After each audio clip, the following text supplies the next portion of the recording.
Ayan, hello po mga kalingap, magandang araw po sa inyong lahat, Kuya Jens, and welcome back po sa aking YouTube channel. Sa mga bago lang po sa aking YouTube channel, huwag niyo pong kalimutang mag-subscribe and click the bell button para lagi po kayong updated sa ating mga bagong upload na video. At huwag po natin kalimutang suportahan ng Team Kalingap sa pangunguna ni Kuya Val Santos Matubang, Ate Edna Vlog at syempre Kalingap Rob. At pakisuportahan din po ang mga kasama sa Team Kalingap. Nandiyan po ang K-Boys, Kalingap Partner, Kalingap Reactor, at lahat ng charity vloggers sa buong Pilipinas na tumutulong sa mga kababayan po natin na lahat may hirap. Suportahan po natin lahat, guys. So ito nga mga kalingap, nabalitaan po natin mga kalingap yung nangyari po mga kalingap kahapon, kung saan po nagsampa na nga daw po ng another demanda si Kalingap Rob. Pero hindi pa po natin tukoy mga kalingap kung kanino o sino po ang sinampahan po ng reklamo. Pero mga kalingap, meron po tayong nalaman. Sa pag-uusap-usap po mga kalingap ng ating mga kaibigan, ay meron po akong nalaman mga kalingap na di umano mga kalingap na ang nasa kabila po, ang nasa likod po mga kalingap ng mga nangyayaring kasuhan na ito mga kalingap, ang punot dulo po mga kalingap na mga kasuhan na ito ay walang iba po kundi po ang mga basher ng kalingap o ang mga anti-kalingap. Yan po, sila po ang nasa likod kung bakit nagkaroon ng mga kasuhan na ito mga kalingap. Dinamay lang po ang pamilya, ang kawawang pamilya po mga kalingap ng mga beneficiary. And hindi natin alam kung merong nasa likod din po ng mga anti-kalingap na yan, pero di ba dati nalaman naman natin na yung mga anti-kalingap at mga basher po ay nababayaran po ng mga nasa likod po nila mga kalingap. So may mga taong nasa likod din na, kasi mga kalip, hindi kayang magbayad ng mga anti-kalingap, hindi niya kayang gumastos ng malaking halaga para siraan ang kalingap. So may possibility din po mga kalingap na merong mga taong nasa likod po nila na nagbabayad sa kanila at nagbabayad din po dun sa mga pamilyang kinokontak, kinokontak po ng mga anti-kalingap na yan. So kumbaga, binabayaran na yung anti-kalingap para siraan yung kalingap, tapos gagamitin din nung nasa likod nila yung mga anti-kalingap para kontakin naman po yung mga pamilya ng mga beneficiary. May mga ganyan pong galawan mga kalingap. Kumbaga po, may nangyayaring gapangan. May nangyayari po talagang gapangan mga kalingap. At ito po mga kalingap ay unti-unti nang nare-reveal.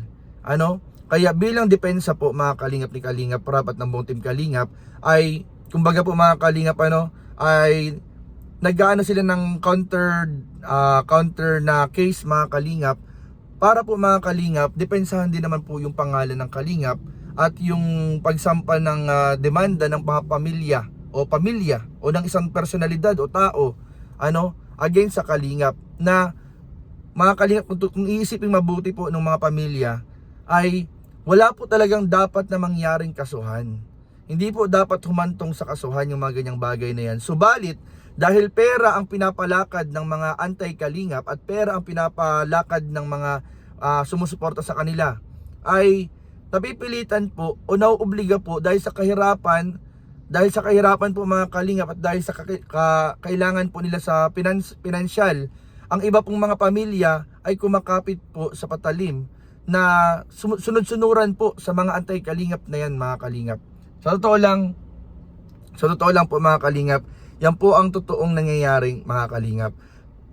Sinusubukan pong gapangin. Ito i-reveal na natin mga kalingap kasi para aware ang mga anti-kalingap na nakakarating sa amin ang sumbong ng mga taong sinusubukan nilang gapangin. Sa mga anti-kalingap, matagal nang nakiusap ang buong Team Kalingap na tama na yung mga pambabash, paggawa ng issue, fake news, dahil walang magandang mangyayari dyan sa ginagawa ng mga anti-kalingap na yan at mga basher na yan. Sinisira lang nila yung pamilya ng mga tinutulungan ng Team Kalingap. Saan paraan nila sinisira? Dinadaan nila sa pera para mautusan nila. Ginagawa nilang utusan sa pamamagitan ng pera. Yan ang katotohanan po na ginagawa ng mga anti-kalingap. Anti-kalingap at ang mga basher na yan po mga kalingap na pilit po sinisiraan po ang buong Team Kalingap. Yan po ang katotohanan. Na nakarating na po sa amin, may mga gapangan na po na nangyayari. May mga gapangan na ginagapang yung mga beneficiary, yung pamilya, kamag-anak, yung mga umalis na beneficiary, marami po mga kalingap, yung beneficiary pa rin hanggang ngayon, pero hindi alam ng mga anti-kalingap na yan na merong mga nagsusumbong na. May mga nagsusumbong na po sa, kumbaga, may nagsusumbong na po mga kalingap, nakakarating na po sa amin kung sino-sino yung mga gumagawa ng yan. Kaya ang babala ko naman po mga kalingap para sa mga kamag-anak, kung ikaw man ay kamag-anak ng beneficiary, ikaw man ay kapamilya, ikaw man ay beneficiary mismo, o malapit ka sa isang beneficiary, wag na wag niyo pong hahayaan na utusan lang kayo. Utusan po kayo at kumbaga gamitan po ng pera, bayaran kayo.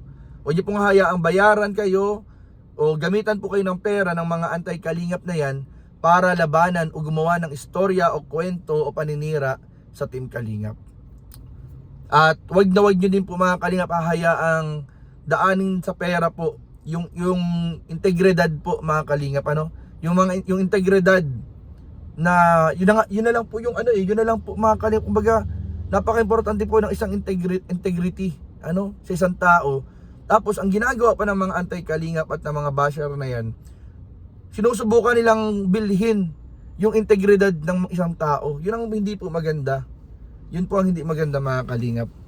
And alam ba, ang mahirap ng mga kalingap, sinasamantala din po sinasamantala ng mga anti-kalingap, basher, yung kumbaga mga kalingap, yung kahirapan ng tao na para kaya natin yung kontrolin, utusan dahil kailangan niya ng pera.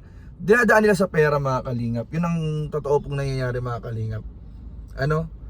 So ang nangyayari po mga kalingap dito ay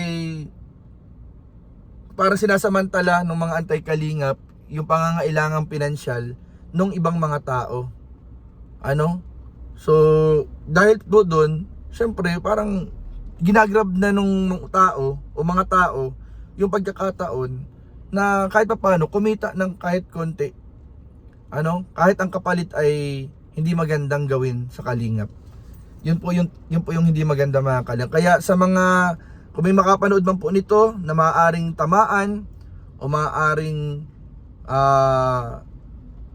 sinusubukan na kayong gapangin o kinokontak na kayo ng mga anti-kalingap o basher na yan, mag-ingat po kayo dahil sa bandang huli po, sakit ng ulo lang ang bibigay sa inyo.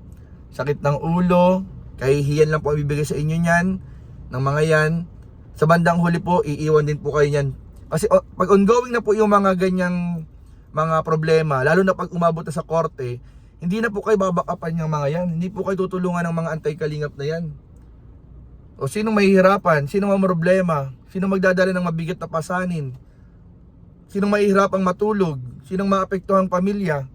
So bago nyo po tanggapin yung pera, kung sakali man po may mga ganyan nangyayari, kung sakali man po may ganyang mga nangyayari, bago nyo po gawin ang isang bagay, pag-isipan nyo pong mabuti.